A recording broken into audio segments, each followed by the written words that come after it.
La siguiente disertación estará a cargo del profesor doctor Gabriel Tocatlián, director del Departamento de Ciencia Política y Estudios Internacionales de la Universidad Torcuato Di Tella. Para darle la bienvenida, hará uso de la palabra Patricia Jiménez, vicepresidenta segunda de la Cámara de Diputados de la Nación, diputada por la UCR. A la diputada Patricia Jiménez le cedemos la palabra. Gracias, buenos días. Mucho gusto, ¿cómo estás? Bueno, un gusto compartir la temática, no por la temática en sí, sino por la preocupación de todos los que estamos aquí. Creo que este es un flagelo que lo primero que tenemos que hacer es reconocer para después empezar a atenderlo seriamente. Hasta ahora la atención ha sido como primaria. Voy a contar una pequeña experiencia. Yo, entre otras cosas de mi vida, soy directora de escuela media y me tocó pasar por el horror de que vinieran a mis chicos a ofrecerles drogas y armas a cambio de que ellos robaran porque eran menores. Entonces, cuando digo quiero que por esto se luche, realmente de corazón quiero que por esto se luche. Así que bueno, doctor, tiene usted todo a cargo de esto. A mí me toca ser el malo de la película y ponerle tiempo. No, mala, no, usted no puede ser mala con esa cara, no. Bueno, muchas gracias por la invitación, en particular a Margarita Stolbizer. El presidente de la Corte empezó la disertación hoy convocando al consenso en esta materia. Yo entiendo que el consenso es un punto de llegada, jamás puede ser un punto de partida. Y por lo tanto voy a partir del disenso para ver si eventualmente en la Argentina logramos un consenso. Porque me parece que estamos errando el diagnóstico, estamos buscando fórmulas rápidas y efectistas que nada tienen que ver con el fenómeno de las drogas en la República Argentina. Las drogas exigen políticas serias porque el problema de la droga en Argentina es serio.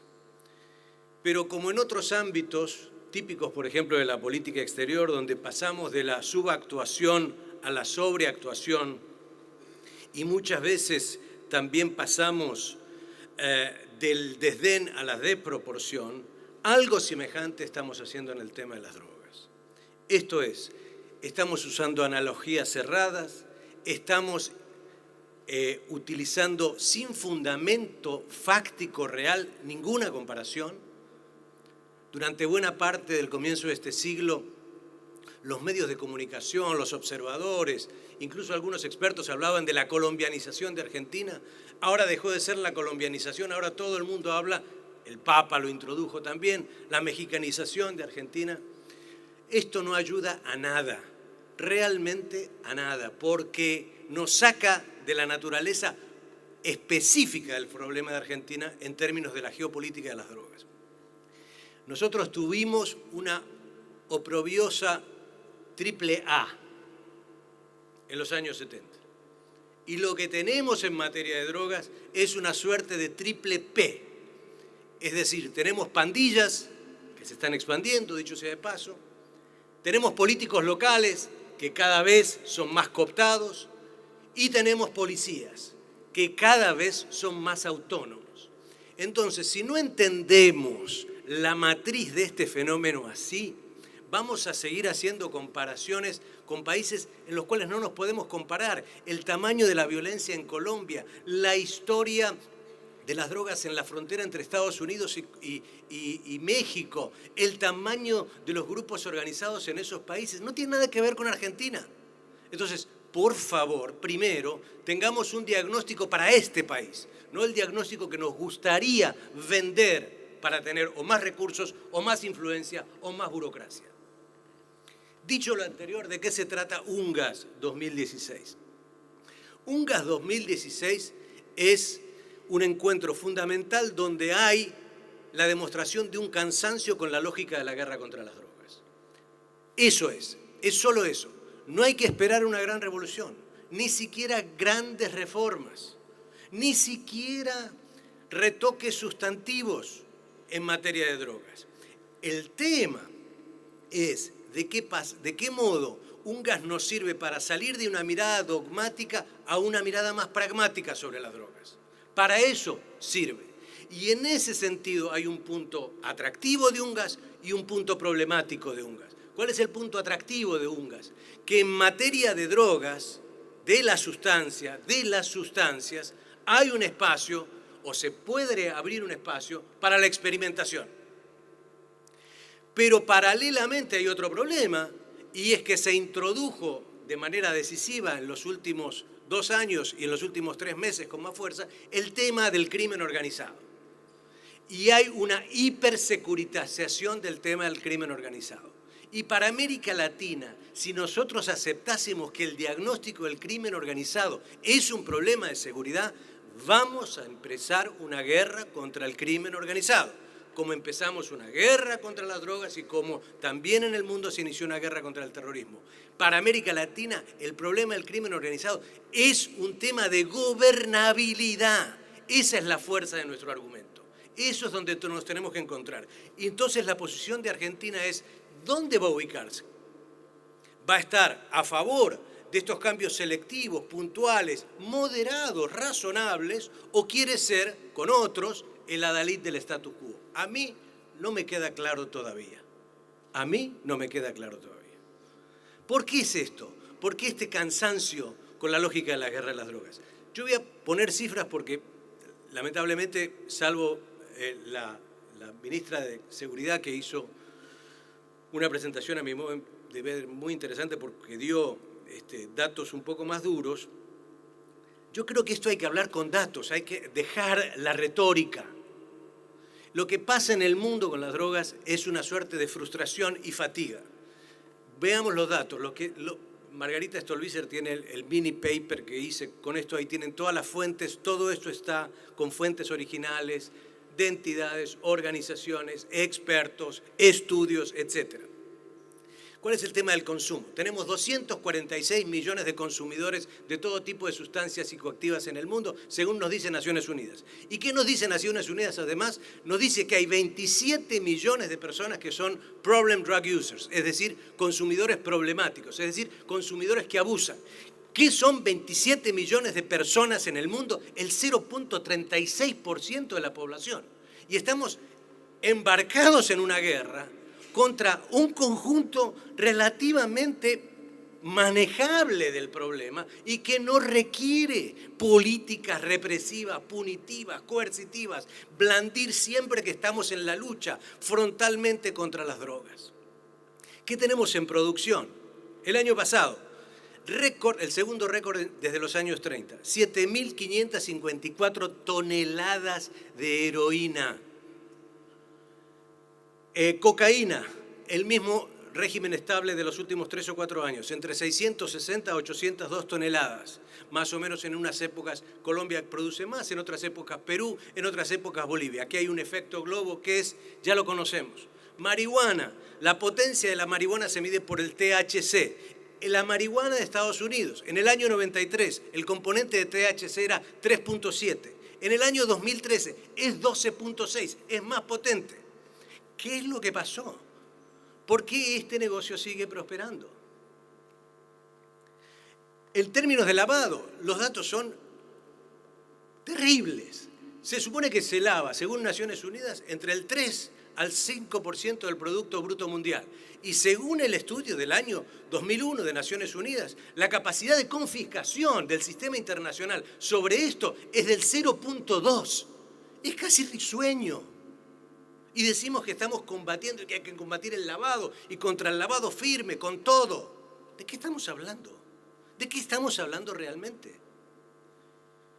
¿Qué decir de la militarización? Afganistán, un país ocupado por la OTAN, tenía en el 2001, cuando estaban los talibanes, 185 toneladas de heroína. En el año 2015, con todas las tropas de la OTAN, la producción total fue de 6.400 toneladas. ¿Qué estaban haciendo? ¿Nadie vio esto? ¿Pasa esto delante de los ojos de todos? ¿Qué decir de la interdicción? ¿Qué decir, además de la política de castigo. En Estados Unidos el año pasado se detuvieron por algún delito vinculado a las drogas 1.500.000 personas. Hay 500.000 encarcelados. No es que Estados Unidos es blando frente a las drogas, es durísimo. Y además hay 33 países que tienen la pena de muerte vinculada a las drogas. El año pasado se ejecutaron a más de 900 personas. ¿Qué más sanciones queremos ponerle a la gente? ¿Cuándo vamos a ver cuál es la dimensión de este fenómeno? ¿Y qué pasa en América Latina? En América Latina hemos ensayado de todo. Todos nuestros países han hecho un esfuerzo formidable. Ninguno es un desertor, ni Colombia, ni México. Todos han peleado, hasta el último mexicano y hasta el último colombiano, sin duda alguna. Como lo están haciendo ahora los centroamericanos. ¿Y qué datos tenemos? En términos de encarcelamiento tenemos una política totalmente adictiva. Tenemos jóvenes, pobres y mujeres masivamente en nuestras cárceles. Los estudios son pavorosos en ese sentido. En términos de desmantelamiento, sí se han desmontado carteles, pero lo que tenemos son sistemas más reticulares y complejos, más una criminalidad más transnacionalizada. ¿Qué se ha hecho en lavado? Según Risk Solutions, una empresa consultora británica, el año pasado, en América Latina, según Risk Solutions, lo pongo en concreto, se lavó en América Latina el 7% de su Producto Bruto Regional. Esto es 400.000 millones de dólares. Vean los informes de Gafi Sud. Vean los informes. A ver qué nos dicen los famosos informes de Gafi. No nos dicen nada. No nos dicen nada. Nos dicen que hay denuncias. Nos dicen que hay. No nos dicen nada. Porque en el fondo esta es una guerra truculenta y terrible, porque el onus, la carga, está puesta sobre muy pocas personas que la sufren y la padecen. ¿Qué sabemos de extradición? Colombia extraditó más de 1.600 colombianos a los Estados Unidos y todavía tiene el problema de las drogas encima. ¿Qué es en términos de militarización? Tenemos una privatización de la seguridad, una erosión de la frontera entre seguridad y defensa en la mayoría de los países. La participación en la erradicación de cultivos de parte de las Fuerzas Armadas ha sido un desastre. La participación de las Fuerzas Armadas en terrenos urbanos como México, El Salvador y Honduras son terribles. El Salvador es la capital más violenta del mundo hoy, con unidades especiales entrenadas para combatir el crimen organizado. ¿De qué estamos hablando cuando decimos que hay que militarizar y involucrar a las Fuerzas Armadas? ¿De qué hablamos cuando hablamos del derribo de aviones? Supuestamente disuade. ¿Qué disuade a quién? ¿A dónde? ¿Cómo? Este no es un problema ideológico. Bolivia y Venezuela, dos bolivarianos, tienen política de derribo de aviones. Venezuela el año pasado batió el récord regional en bajar aviones. Y es un coladero porque pasa toda la droga por ahí para Europa y para el sur de los Estados Unidos. Entonces, ¿de qué sirve esto de anunciar políticas de derribo de aviones? ¿A quién? ¿Para hacer qué? ¿Para disuadir a quién? En Argentina, además, los pocos estudios que tenemos sobre esto, vimos cómo se han adaptado al transporte fluvial y al transporte terrestre. Pero insistimos en que sería bueno tener una ley de derribo de aviones. Duros con el narco, duros para ser blandos en otras cosas con el narco. Termino entonces. ¿A qué voy con todo esto? Necesitamos una política alternativa que se base en algunos principios chiquitos y en algunas propuestas concretas. ¿Cuáles son los principios chiquitos? Las personas primero. Tenemos que empezar a medir los resultados de una buena política antidrogas. ¿Por qué beneficio le generan a las personas? No seguir insistiendo en que necesitamos datos de sustancias. ¿Cuánto se interdictó? ¿Cuánto se confiscó? Eso no es una métrica de que se soluciona el problema. Eso es una métrica que nos dice que el problema continúa. En el mejor estudio que hizo la RAND en el año 88, ya lo mostró en Estados Unidos, salvo que se selle totalmente la frontera de los Estados Unidos, que todos los días se controlen todos los aviones, todos los buques, todos los trenes, todas las personas que entran en auto. Salvo que se haga eso, lo máximo a esperar de la interdicción es el 12% de la droga. Entonces no hay esa métrica de medir por ese lado, no nos lleva a ningún lado. Segundo, principio básico, valorar el largo plazo. Basta de corto plazo, basta de corto plazo, basta de efecto mediático. Pensemos en políticas de largo plazo, sustentables en el largo plazo, por supuesto. Tercero, la contención es preferible. La contención, así parezca poco, es preferible, porque la erradicación total es imposible. Es una meta inalcanzable, es un objetivo que nunca se va a lograr. Es tirarse un tiro en el pie prometiéndole a la sociedad algo que no va a ocurrir. Contener, reducir, amortiguar, es más razonable y más realista. Y finalmente hay que procurar la regulación estatal, porque el mercado está regulado, sí, pero de manera mafiosa. Lo que se necesita es regulación del Estado. Políticas concretas, 5 nombro al menos. Destinar más recursos a reducir la demanda. Destinar más recursos a reducir la demanda. Está probado, es 7 veces más eficaz que destinar recursos contra la oferta. En el caso argentino, además, tenemos una distorsión oprobiosa. El 95% de los recursos en la lucha contra las drogas los dedicamos a la oferta y solamente el 5% a la prevención y a la educación. Esto es insano, insano. En el mundo ya esos porcentajes son 60 y 40. Por lo menos elevemos los gastos en demanda para proteger a las personas, para cuidar a los jóvenes, para evitar que entren en la droga.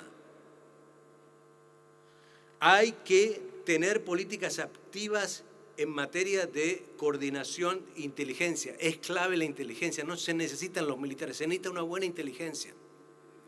Es fundamental una reforma policial, pero no única, permanente, porque en el mundo las reformas policiales son permanentes y no hay que tener un problema con eso. Es natural porque están en la zona de más confrontación con los problemas y hay corrupción y hay problemas. Entonces hay que tener una política de reforma persistente de la policía.